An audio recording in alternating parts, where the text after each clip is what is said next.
On a qualifié cela, Linda Larbaoui, depuis 24 heures pratiquement de séisme politique.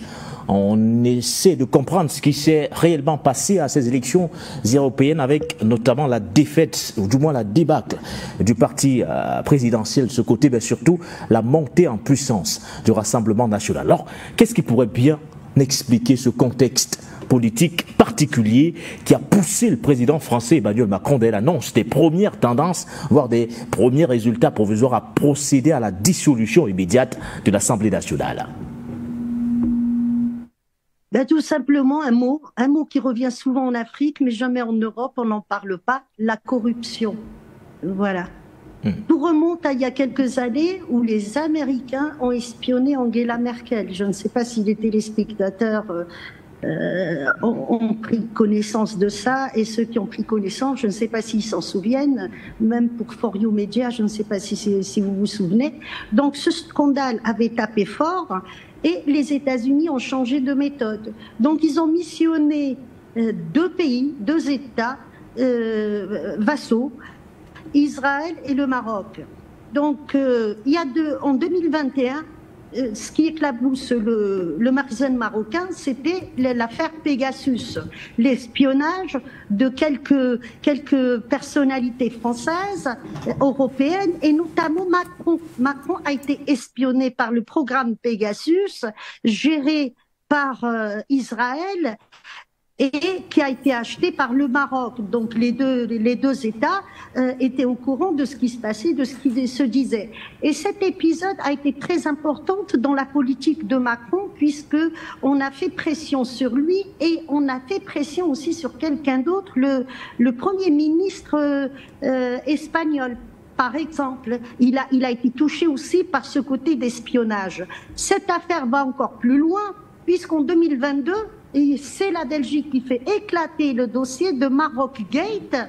Le Parlement européen a plus de 50% impliqué dans une histoire de corruption où les parlementaires, les députés touchaient de l'argent en contrepartie, rendaient service au Makhzen et ils rendaient service aussi à Israël, et puis on ne condamnait pas.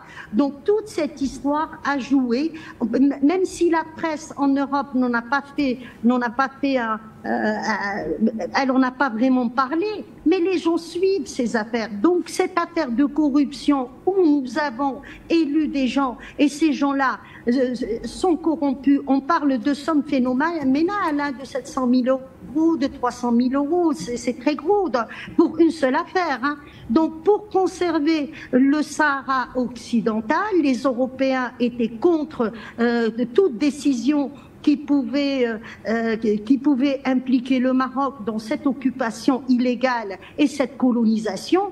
Et ça sert aussi à Israël, puisque Israël essaye de s'accaparer du gaz offshore qu'il y a en Sahara occidental, et Israël exploite également le phosphate du Sahara occidental et les mines d'or. Donc tout ça a joué au niveau du Parlement européen.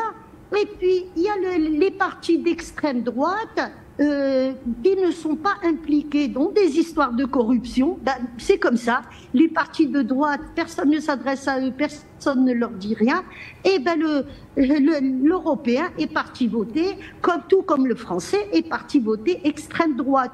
Donc, c'est la corruption des députés européens qui a joué un rôle important dans ce revirement. Vous parlez beaucoup de cette histoire, du moins de cette scabreuse affaire de corruption, mais dans le fond, la trouvez-vous justifiée, cette décision du président français Emmanuel Macron? Juste après, il s'est exprimé en ces termes, je cite Linda Larbaoui: l'issue du scrutin européen n'est pas un bon résultat pour les partis qui défendent l'Europe. A martelé Emmanuel Macron en relevant que l'extrême droite a atteint près de 40% de suffrages exprimés en France. Si l'on ajoute notamment à la liste Bardella, celle du petit parti dirigé notamment par Éric Zemmour, Reconquête entre autres, la moitié des nationalistes et des démagogues est un danger pour notre nation, mais aussi pour notre Europe, pour la place de la France en Europe et dans le monde. a d'ailleurs ajouté le président français Emmanuel Macron. Du coup, on se pose la question, comprenez-vous cette décision, c'est de la dissolution immédiate de l'Assemblée nationale? Deuxième partie, jugez-vous également à l'image du président français la montée en puissance de l'extrême droite comme étant un fait dangereux, peut-être pas seulement pour la France, mais pour l'Europe en général, Linda Larbaoui? Depuis quelques années, il y a un décalage entre les députés, donc les élus, et le peuple. Il y a un vide politique réel en Europe. Et les élus ne se rendent pas compte. L'élu aujourd'hui est là pour boire, pour manger, pour prendre son salaire. Vous savez combien touche un député européen? Le député français, je ne sais pas, mais le député européen touche 17 000 € pour assister à une réunion par mois. Hein, il prend le train, tout est payé. Quand il arrive sur place, il se fait coiffer parce qu'ils ont le coiffeur, ils ont le cireur de chaussures, ils ont tout sur place. Et puis une fois qu'il a fini avec tout ça, au lieu de représenter le peuple, il revient et il reprend le train, il rentre chez lui. Et en France, c'est également pareil. Les députés ne représentent pas, pas tous, bien évidemment. Il y a une petite minorité qui représente les gens qui ont voté pour eux. Tout le reste ne représente rien. Regardez ce qui s'est passé. Est-ce que les députés se sont levés pour râler quand on a voulu imposer le vaccin de la Covid alors que la population était contre? Non. Est-ce que quand les gilets jaunes étaient dehors et se faisaient tabasser, est-ce qu'on a vu un élu sortir pour dire ça se passe pas comme ça, il faut défendre ces gens qui essayent quand même de réclamer des droits? On n'a pas vu ça. La corruption ne touche pas uniquement l'Afrique, il faut sortir. On est moins corrompu en Afrique qu'en Europe. L'Europe, depuis la chute de l'Union soviétique, c'est terminé. L'Europe est corrompue. Sarkozy lui-même était corrompu avec l'histoire de Kadhafi, tout ça. Je ne vais pas revenir là-dessus.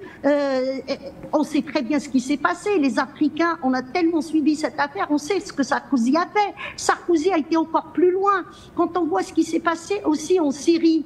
La Syrie, ça faisait partie du précaré français, donc c'était les intérêts de la France. Le Liban, pareil. Le Liban, c'est très particulier comment est géré le Liban. C'est la France qui le gère, tout comme le Maroc d'ailleurs. Le Maroc est en interdépendance, on laisse Israël jouer, débarrasser les Français, les intérêts français. On laisse aussi les Américains jouer. Ce qui s'est passé en Syrie,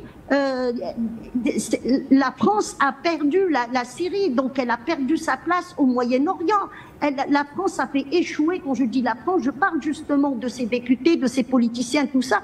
Ils ont fait échouer à plusieurs reprises le vote au Liban. Ils sont sans président depuis 2 ans. Il y a une très forte crise. Tout ça, c'est lié à l'homme politique français. Et puis, donc, Macron arrive à un moment où la France est en décadence, où il y a un problème avec les forces françaises au Mali, dans le Sahel en général, où il y a une guerre hybride des Américains, des Israéliens contre les Français pour récupérer le précaré français. C'est pour ça que je soutiens la venue des Russes et la venue des Chinois, parce que ça empêche justement que ce qui s'est passé au Moyen-Orient, que ça se reproduise. Au Moyen-Orient, il y a eu cette guerre hybride contre les Anglais pour les débarrasser de là, et c'est les Américains qui les ont remplacés. Nous sommes en train de vivre la même chose en Afrique. Il ne faut pas croire que les Américains ne sont pas là, ils sont bien là. Et les Américains, quand on voit ce qu'ils ont produit dans la péninsule arabique et ce qu'ils ont produit dans les pays du Moyen-Orient, il ne faut pas les ramener chez nous. C'est des meurtriers. Ce qui se passe à Gaza le prouve très bien. Ce n'est pas l'armée israélienne qui bombarde, c'est les Américains. Donc les Américains ont corrompu tout le monde. Ils utilisent comme à chaque fois d'autres forces pour arriver à leur fin. Là, avec le programme Pegasus, quand je dis que Macron lui-même a été espionné, il y a des députés aussi. Mais qu'est-ce qui se passe quand on espionne quelqu'un? Celui qui a une maîtresse, on va le faire chanter, et c'est arrivé. Celui qui a débordé un petit peu, on va le faire chanter. Donc, au bout du compte, un député en France, il ne va pas travailler la cause française, puisqu'on le fait chanter, il va travailler la cause des Américains ou des sionistes israéliens. C'est ça la réalité de ce qui est en train de vivre le français aujourd'hui. Mais la dissolution de cette cette assemblée, moi je suis pour. Il faut repartir à zéro et je suis sûre que Macron recherche dans tout ce qu'il est en train de faire. À chaque fois qu'il a essayé de faire du bien, on l'a boycotté. Il s'est rapproché avec l'Algérie pour avoir des contrats, pour que des entreprises françaises puissent continuer à travailler en Algérie. Ça a été boycotté. À qui nous avons affaire? J'ai relevé quelques trucs comme ça. Au niveau de la DGSE, il y avait Xavier Driancourt qui était en Afrique, il a joué le rôle d'ambassadeur dans quelques pays, notamment l'Algérie. Il rentre en France, il récupère le poste de numéro 1 de la DGSE. Il est impliqué dans des histoires de malversation, de vente de biens de Français, de corruption, tout ça. Après Xavier Driancourt, nous avons affaire à Bernard Régnier. C'est Bernard Régnier, en 2008, il a organisé le coup d'État en Mauritanie, et c'est grâce à lui s'il y a eu Boko Haram et compagnie. On termine avec lui sur ces affaires-là. Et bien, il est impliqué dans l'exfiltration de Bouraoui pour créer un incident diplomatique avec Alger. Voilà ce que nous avons. Après, nous avons aussi affaire à Bolloré. Vous êtes bien au courant de ce qu'il a fait, Bolloré, contre les intérêts de la France, pas les intérêts des oligarques au Cameroun. Donc, il y a un Bolloré qui est là et qui boycotte les intérêts de la France. Nous avons aussi la corruption au Mali avec l'ancien premier ministre des Affaires étrangères, Le Drian, avec des histoires de mine d'or, son fils qui a obtenu une nationalité malienne alors qu'il n'avait pas le droit. Et bien voilà à qui nous avons affaire aujourd'hui. Et ces systèmes sont corrompus, donc les députés aussi. Il faut repartir à zéro. Et moi, je suis persuadée que Macron cherche à en finir avec cette 5e République. C'est ça le but. Il faut en finir avec la 5e République qui est corrompue depuis De Gaulle jusqu'à aujourd'hui. Alors, on a fait des petites recherches la dernière fois qu'un président a procédé à la dissolution de l'Assemblée nationale. C'était en 1997. C'était le président Chirac. Ça commence à dater tout de même, mais ça ne s'est pas bien passé. Mais dans votre analyse, vous semblez optimiste quant à ce que recherche clairement le président français Emmanuel Macron, qui annonce des législatives anticipées pour le 30 juin prochain, parlant du premier tour, et le 7 juillet pour le second tour. Linda Larbaoui. Je pense que le calendrier a été très très bien choisi. Il ne va pas laisser le temps à tous ces corrompus et tous ces vassaux de se retourner, parce qu'il a entre 20 et 40 jours pour organiser un vote. Là, on va arriver bien sûr au 14 juillet, donc il faut qu'il le fasse avant, parce qu'après le 14 juillet, il y a les Jeux Olympiques. Et puis s'il ne le fait pas avant les Jeux Olympiques et le 14 juillet, il va être vraiment dans l'embarras, puisqu'il va dépasser le délai et la Constitution française ne le permet pas. Chirac, ben justement, vous faites bien de parler de Chirac. Quand il a dissous l'Assemblée, qu'est-ce qu'il y avait à cette époque-là? Chirac a été élu en 94, je crois. Il démarre son septennat, à l'époque, c'était 7 ans, et il a baissé à 5 ans. Il avait bien fait. Chirac, il est élu. On tombe pile poil avec des actes terroristes les plus violents que la France ait vus à l'époque du GIA. Après, il s'est avéré que y a des gens qui étaient impliqués de loin ou de près dans les histoires de GIA en Algérie, notamment Marchiani, le député du Var, Marchiani à l'époque, et dans l'histoire des moines, il y avait aussi une implication indirecte de Juppé. Beaucoup d'Africains ignorent ça, mais bon, ça me concernait, ça concernait mon pays, donc ces dossiers, je les connais très très bien. Donc quand il a vu que le RPR, le parti de droite à l'époque, était complètement gangréné et l'Assemblée était gangrénée, et puis il y avait aussi des implications de M. Mitterrand au Rwanda et autres, et puis a travaillé bien évidemment avec Israël pour matraquer quelques pays de l'Afrique de l'Est, donc tout qui donnait sur la mer Rouge. Donc quand Chirac a eu connaissance de tous ces dossiers, il a préféré refourguer le bébé à la gauche, qui elle était encore plus impliquée que la droite, et c'est comme ça qu'il s'en est sorti et il a été réélu une deuxième fois. Mais Chirac était beaucoup plus embêté à l'époque que Macron aujourd'hui, hein. Ça, je peux vous le dire, parce que quand on démarre, quand on est un président, on démarre sans mandat avec quelques actes terroristes, mais qui étaient très très violents. Et puis juste après ça, en 95, on a eu aussi le droit à ce qui était un printemps arabe. Donc c'était les grèves de 1995 où toute la France était mobilisée. Il n'y avait rien qui fonctionnait. Et ça a coûté des milliards à la France. Tout ça, les gens l'ont oublié. Et ils se rappellent juste que voilà, en 97, Monsieur Chirac avait dissous l'Assemblée.